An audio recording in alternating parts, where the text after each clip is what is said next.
enforcing powerful economic sanctions. We're cutting off Russia's largest banks in the international financial system, preventing Russia's central bank from defending the Russian ruble, making Putin's $630 billion war fund worthless. We're choking Russia's access. We're choking Russia's access to technology that will sap its economic strength and weaken its military for years to come.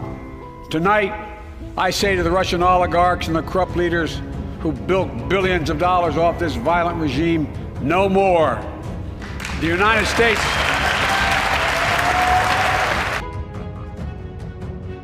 Ketika Barat dan sekutunya mulai melakukan tekanan kepada Rusia dengan sanction, tentunya sanksi ekonomi, di mana Barat dan sekutunya yang tidak mampu secara militer perang melawan Rusia di Ukraina, maka mereka pihak Barat tersebut meluncurkan perang ekonomi, tekanan kepada Rusia dalam bentuk yang lainnya. Sanksi ekonomi seperti tidak dikirimnya kebutuhan harian, bahan baku produksi, hingga transaksi dunia dengan SWIFT dolar diblok dan lain sebagainya dilakukan oleh banyak negara terhadap Rusia. Tapi semua ini sudah diperhitungkan oleh Putin jauh-jauh hari. Sungguh, sebelum perang semuanya sudah disimulasikan.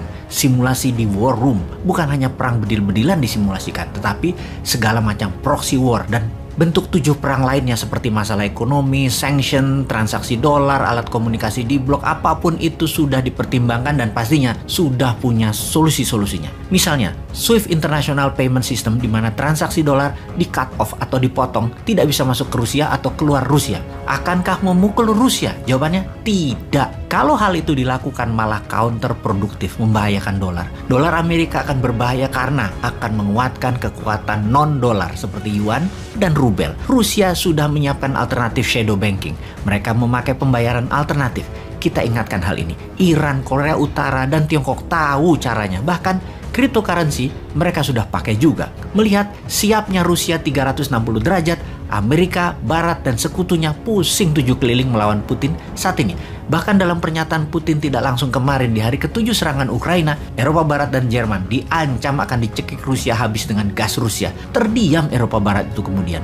Di sisi Tiongkok, hubungan mereka makin mesra, Tiongkok dan Rusia tersebut. Saling asah-asih asuh mereka berdua. Sanksi ekonomi ke Rusia tidak akan mempengaruhi banyak terhadap Rusia karena Tiongkok siap di sampingnya. Economic warfare-nya matang sekali dari keduanya. Bahkan ekonom Barat yang mempropagandakan akan mahalnya biaya perang Ukraina per harinya yang Rusia harus tanggung, yang jika dalam minggu-minggu depan ini Ukraina tidak takluk juga oleh Rusia, Rusia akan merugi dan akan menarik invasinya. Jawaban ekonom tersebut wajar karena akademis atau pejabat komen seperti itu. Memang kalau mereka bukan ekonomis at war, orang paham bahwa Rusia bisa printing rubel setiap saat untuk memproduksi mesin perangnya. Dan Rusia punya energi banyak dalam bentuk solar, bensin, batu bara, dan lain sebagainya. Hal ini sesungguhnya kalau pemikir-pemikir waras menengok ekonom nasional Wakanda akan malu. Kok masih cetek melihat masalah Rusia?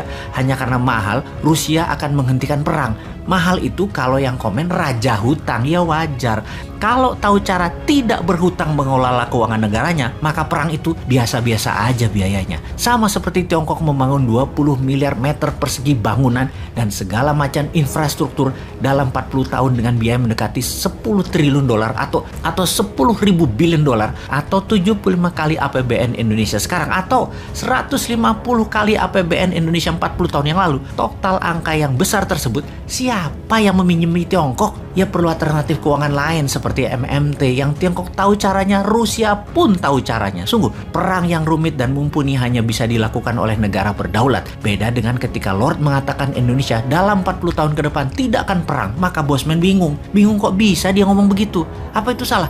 Ya enggak, aneh aja. Civis pacem parabellum adalah moto klasik yang semua tentara pegang. Kalau Anda ingin berdamai, bersiaplah untuk perang. Maka perang yang ada 7 macam itu di Indonesia harus siap. Salah satunya perang militer. Maka menguasai perang militer dengan membangun industrial kompleks pertahanan milik nasional adalah penting dan wajib. Pembangunan alat perang kalau bisa bahkan harus 100% bahannya dan produksinya nasional. Kesalahan melihat Lord yang berpengaruh dalam arsitek nasional Indonesia baik luar dan dalam negeri membuat Indonesia sekarang dianggap negara yang soft ASEAN, bahkan tidak anggap kakak lagi itu Indonesia.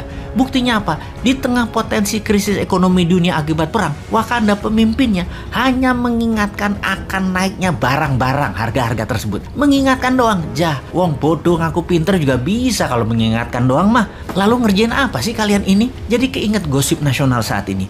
Dihembuskannya tambahan jabatan 3 tahun lagi karena pandemi dan masalah dunia membuat tidak semestinya pemilu diadakan. Sungguh, siapa yang mau dan minta perpanjangan itu sih? Yang masih enak menjabat atau yang di pinggiran makan serpihan sampah yang mengusulkan? Menurut Ngana, siapa Jo? Безусловно.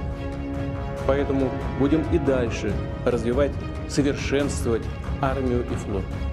Добиваться, чтобы повышалась их эффективность, чтобы они были оснащены по последнему слову.